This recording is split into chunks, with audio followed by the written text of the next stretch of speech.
First of all, I would like to thank Madam Chaudhary, Dr. Balwani, Dr. Kutte, and the entire ISOT selection committee and the scientific committee for giving me this opportunity to present this prestigious oration in the name of Dr. RVS Yadav.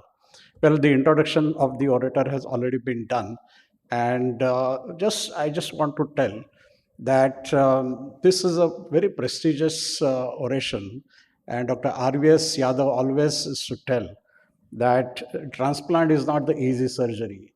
It involves lots of things, and the lessons have to be learned every day.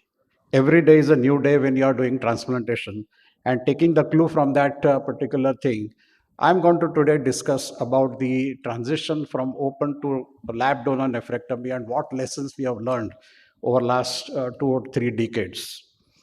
Well, donor nephrectomy is a very peculiar surgery. The first donor nephrectomy and transplant was done in 1954.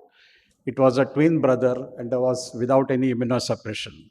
Success of this transplant paved the way for kidney transplantation, and then the live related transplant became the reality and the donor nephrectomy became the standard practice. However, if you see the scenario today, and as we discussed in last 2 or 3 days, the still majority of the kidney transplants are live related. Almost 80% transplants are live related. It is the only operation in the entire history of surgery that it is done in the most healthy person. In fact, you do all investigation to make sure that the person is healthiest and you operate on him. It should be zero error surgery. It is obvious. The technical errors are not acceptable when you are doing the donor nephrectomy. It has to have least morbidity. Patient should be able to resume the work at earliest, and the rest of the life should not be affected just because of this surgery. So these are the facts which we have to consider about the lab donor or the donor nephrectomy. When we started the donor nephrectomy, it was all open surgery. It was a big incision. However, cosmetically bad. We know that even today, in our own institute, the 60% of the donors are females. Complications in the open donor nephrectomy, sometimes the opening of the pleura, the multiple muscles cutting, pain, delay in the recovery, all these morbidities and complications are there. The first lab donor nephrectomy was reported successfully to be done in 1995, and that actually paved the way for laparoscopic donor nephrectomy. Why laparoscopy? Because cosmetically it is much better. The rib cutting and the big scar which is seen outside is actually avoided.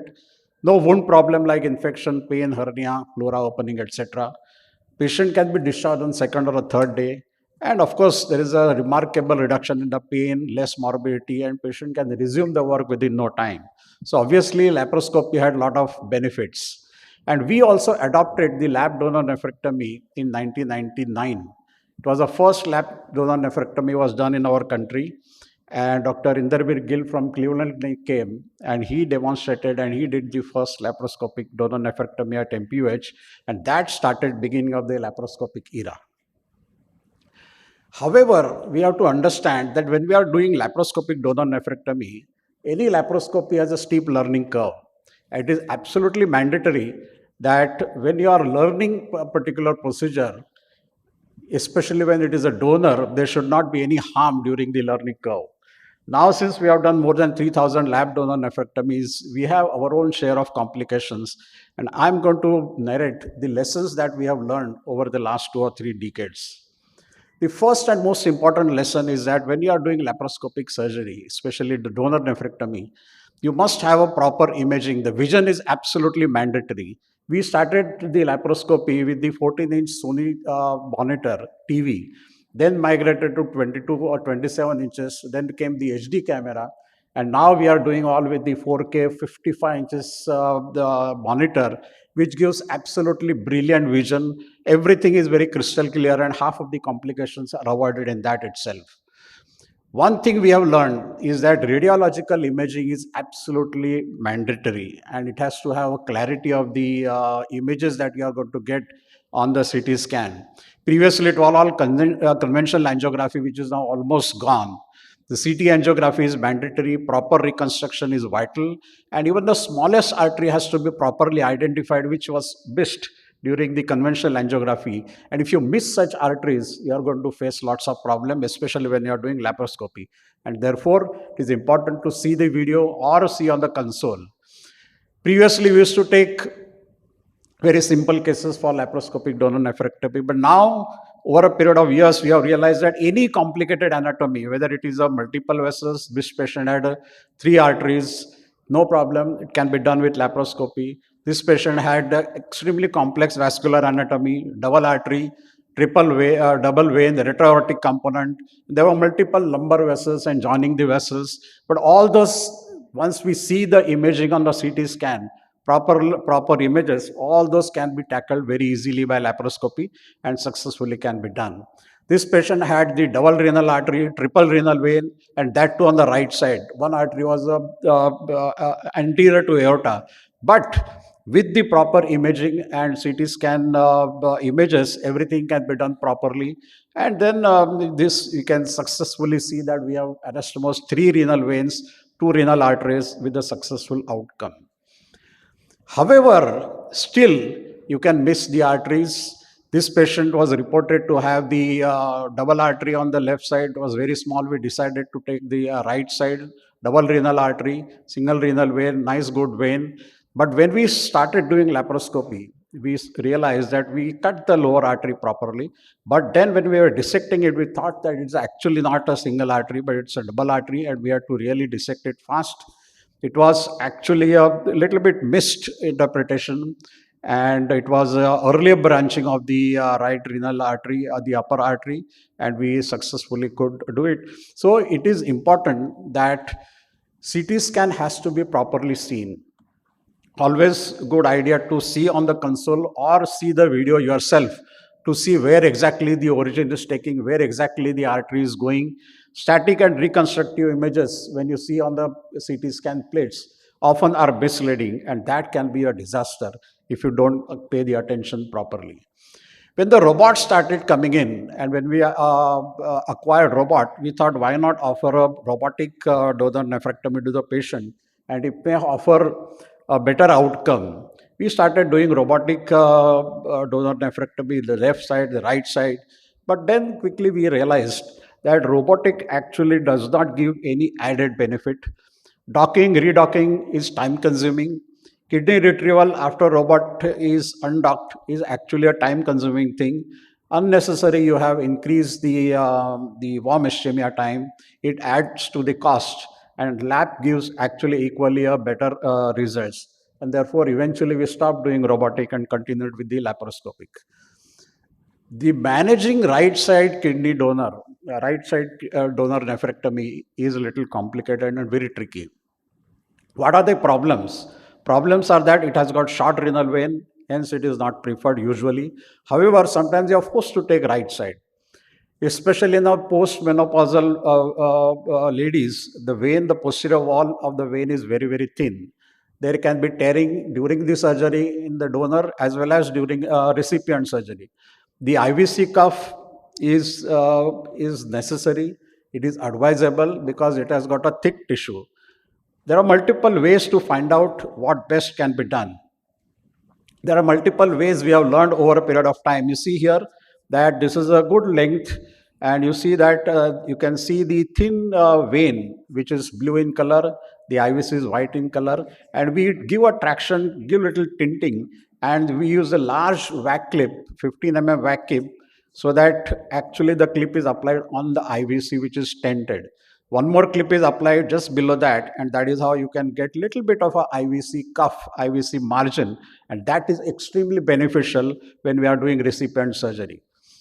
The other method is about the stapler, using stapler, that quite often people are using the stapler about to get the IVC cuff. You do proper dissection, take a stapler, and push it on the IVC so that part of the IVC cuff comes in, and then you get the automatic sealing of the vessel, and the vein is cut. Now this stapler has a multiple rows, 3 rows, in which you have to cut that one row of the stapler on the recipient side, but that again compromises the thing. So we started using another stapler where it has got only the IVC row, And then when you apply the stapler, only the IVC is the clip is applied, and you actually cut with the scissor, so that you save little bit of a renal vein, and you get little bit of a IVC. So that was thing. But however, over a period of time, we have realized that stapler is not without any problem. And we faced this problem. We applied the stapler. The stapler could not be dismantled. It was got stuck. We struggled a lot that how we can manage this problem. The stapler was stuck. The kidney artery was already cut. The patient is, the warm ischemia time is increasing, and these are the problems which are disastrous problem. So immediately we cut the vein proximal to the stapler, retrieved the kidney, took the incision, and under vision with the open surgery, we removed the put the clamp on the IVC and removed the surgery. And this, since then we stopped using stapler because we did not get any added benefit with the stapler. And what at present we are adopting is that laparoscopic dissection and the open retrieval with a small incision. Nice, good, proper incision, and you apply two Satansky clamp on the IVC. You get the IVC cuff, nice, good cuff you get, and then it is easy for anastomosis in the recipient side. At the same time, the donor safety is always in mind, and you can see here that we get a quite a good length of the renal vein. Well, in spite of doing all these things, sometimes you end up in a situation where you have a very short vein, and the length can be increased by, there are multiple ways in which the length can be increased. We have also done this gonadal vein. If bovine pericardium is available, it can be used. Saphenous vein can be used. People who are doing a lot of cadaver transplants, the banks are available, the veins are there, the same blood group match, any cadaver vein can be taken up, but never use PTFE graft. So what lessons we have done over a period of years is that right side is difficult. See the vein length carefully. If it is short, open retrieval is always better. Posterior wall is thin and can get from the donor. Tear can happen in the donor as well as in the recipient. Cuff has benefit. Recipient, if it is thin, there is no problem. Vein can be anastomosed posterior to the artery, so that in that way you can compromise the short renal vein, and the kidney movement and the things are very difficult. However, when we started doing laparoscopy, there is always something more and something better. Science does not keep quiet. And therefore, then came the single port surgery where even the multiple scars were avoided. So we started doing a single port nephrectomy, wherein only the scar is, vertical scar is on the umbilicus. You put a single port through which the entire donor nephrectomy is done, and the retrieval is done through this small incision, and at the end you have a small incision just at the umbilical level, and there are no other port scar, there is nothing. But we realize that it is technically too much challenging. These, sometimes you need additional ports, and currently it is, because of the extreme difficulty in technicality, it is out of the fashion. Then came that scarless donor nephrectomy. There are reports in which the kidneys were retrieved through vagina. Majority of the patients are female, and this capacious vagina. And we also did few cases with the vaginal retrieval, but we realized that infection problem is more. So to avoid infection, you put into the bag, the kidney is put into the bag and then retrieved through the vagina. But it is time consuming. And actually then we realize that it is not too much of a benefit and too much of a hassle to retrieve through vagina. Instead, the financial scar has not much problem. Now, lessons learned in technique of laparoscopy is very important. There are many surgeons here, and technique is the one which is extremely challenging. Nowadays, it is a era of the smartphone. Everything is smart. Now, we are always taught that you have to learn from your own mistake. But in this era, if you have to be smart, you have to learn from somebody else's mistake. And we have done some mistakes, and it is my prerogative, and it is my just to ensure that nobody else does such mistake. Hook is a very common instrument which is used for the donor nephrectomy, and the hook, using of the hook is important. Now, this was a wrong way of using the hook. The posterior part of the shoulder of the hook should never be used like that. It has to be with the traction. And if you start using it, then this is what you can land up with the problem. the hook has actually injured the renal vein, and then you have to catch it with the forceps, then put the clips and make sure that everything is properly done. But these are the problems. Sometimes you can manage with laparoscopy, but sometimes if you can't, then you have to unfortunately convert to open surgery. So that is what is the problem which we arise. Harmonic is extremely important instrument. It is to be used very, very carefully. Here the donor nephrectomy is almost at the end, and we started using it. The harmonic has actually damaged the renal artery. And you can see that it has damaged the renal artery quickly. Since it was at the end of the procedure, we caught it, put the clips, immediately retrieved the kidney, and all that tear which was caused by the harmonic actually was reported on the bench, and with a successful outcome. So it is very important to understand the energy source and realize what problems can occur because of that. Sometimes when we are exposing, especially the arteries behind the vein, we give a lot of traction to find out and to see the vessels and to the artery and then dissect it out. But when we give traction, it is important for us to understand that vein is actually very thin and the junction can cause problem. And this is the problem one can encounter if you give too much of a traction.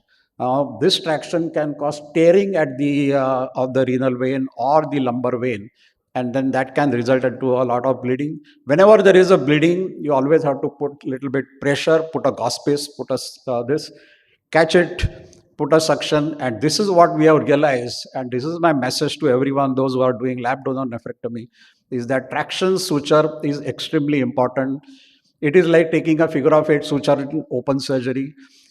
Quickly take a traction suture and put two sutures, put a vac clip, and the whole blood, this whatever injury which has happened, can actually be tackled very easily. So traction suture is important. It has to be kept ready in the operation table during any surgery, because this can happen anytime.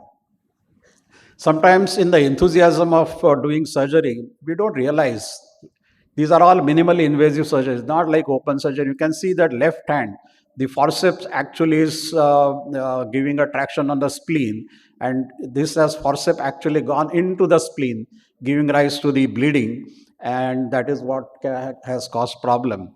No problem in this. You have to put the pressure and give it the compression, and generally, if it is a small sort of a thing, it generally stops. Now, improper cutting is extremely important. You see here that there are two arteries. One artery is cut with the clip. The second artery is small renal artery. That also has been clipped. And you see that this was a big clip applied to the small artery. And important thing, and what a mistake, is that the stump has to be kept below the artery, and the cutting was too much flush to the vac clip. Now you see what has happened, that everything is still okay.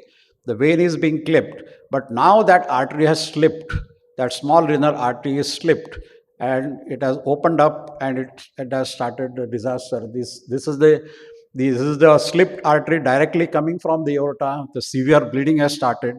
Now you see that there is a blood. Luckily, it was cut with the forceps, and there was a little bit of a stump in which one more clip was put it. The kidney was removed, and again the thorough check laparoscopy was done. One more clip was applied. The metal clip was put in, and then everything was under control. But the lesson learned is that never cut artery flush to the vac clip. Always keep a distance, even though it is early branching, no problem. Donor cannot be compromised. There can be many things which can be done on the recipient side, but the donor, you cannot take any chance. Don't use big size clip for the small arteries. Always use two clips on the artery. And when you use vac clip, the complete dissection of the vessel is very important. See the knob before applying the clip. Ensure there is an audible click before, after you apply, and that ensures that everything is properly done. Now you see that this is also important. This that there was two renal arteries. This is a small renal artery. This is upper renal artery, which is put a vac and is cut. The vein is cut properly. Clip is applied. But when we are cutting the renal vein, it was not with the proper care. The small renal artery stump was just behind. And when you cut the renal vein, you have to cut it slowly, slowly, slowly. But instead, you see here, at one go, it was cut. And when the last part was getting cut, the small renal artery stump actually got injured and got cut. And that is started bleeding from the aorta, because that thing was coming into the way. So these are all injuries which actually are must be prevented. They are preventable. Sometimes you don't realize, but these are all small things. You see that it is directly bleeding from the aorta.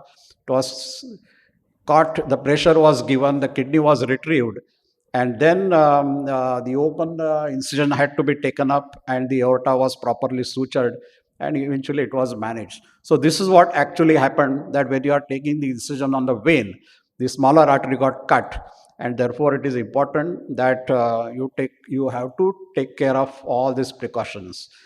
Sometimes when you do too many surgeries, you feel confident and you become overconfident, and this is exactly what happened, that the dissection, this was the initial part of this dissection is being done, and sometimes the bowel can go really go up, and it can take a reflection. This is the splenic reflection, and without realizing, the surgeon is just doing dissection, and in the process actually he has cut the bowel, the intestines, the large intestines, splenic, the colon is cut. It was realized that yes, now there is a problem, there is a hole in the colon, and it was just the beginning part of the surgery. So what was done is that he realized it. There was a colonic injury, so sutures were taken up. The kidney was removed, and then after kidney removal, when we retrieval incision was taken, that time the whole segment was brought out. Proper two-layer suturing was done, and eventually there was no problem. But important lesson to learn is that never take any step lightly, never be overconfident. See the anatomy carefully. Sometimes there are variations which you don't realize, but if you are careful in your own mind, those can be prevented. Sometimes we get chylous ascites, and that's a big problem. Now, what happens is that this was an anecdotal case wherein the nephrectomy was done. Patient was discharged on third day, came with the chylous, the collection. Sometimes they can come with chylous ascites, big distension of abdomen, and you see that there is a the chylous fluid which is coming in. Many of the times they respond to the conservative treatment with octreotide and with low fat diet and vegetables and things like that.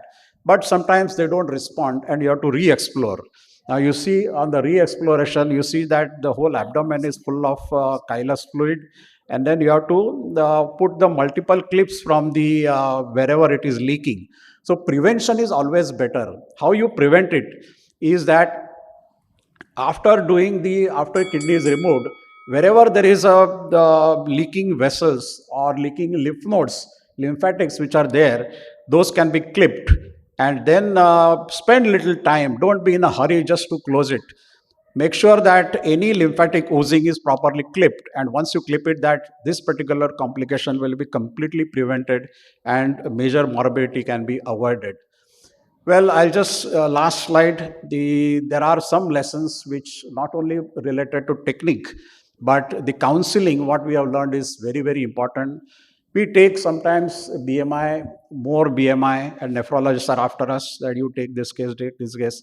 But although there are technical challenges which we can definitely overcome, but we have faced this problem that with high BMI donors, they are lost to follow up, and eventually they come with hypertension, they come with diabetes, they come with lots of morbidities and complications, and now they are left with single kidney and they face a lot of problems. There are some marginal donors, we don't have any answer yet, but we have learned lessons in a very hard way, and case by case we discuss pediatric pre-diabetic patients, unmarried girl.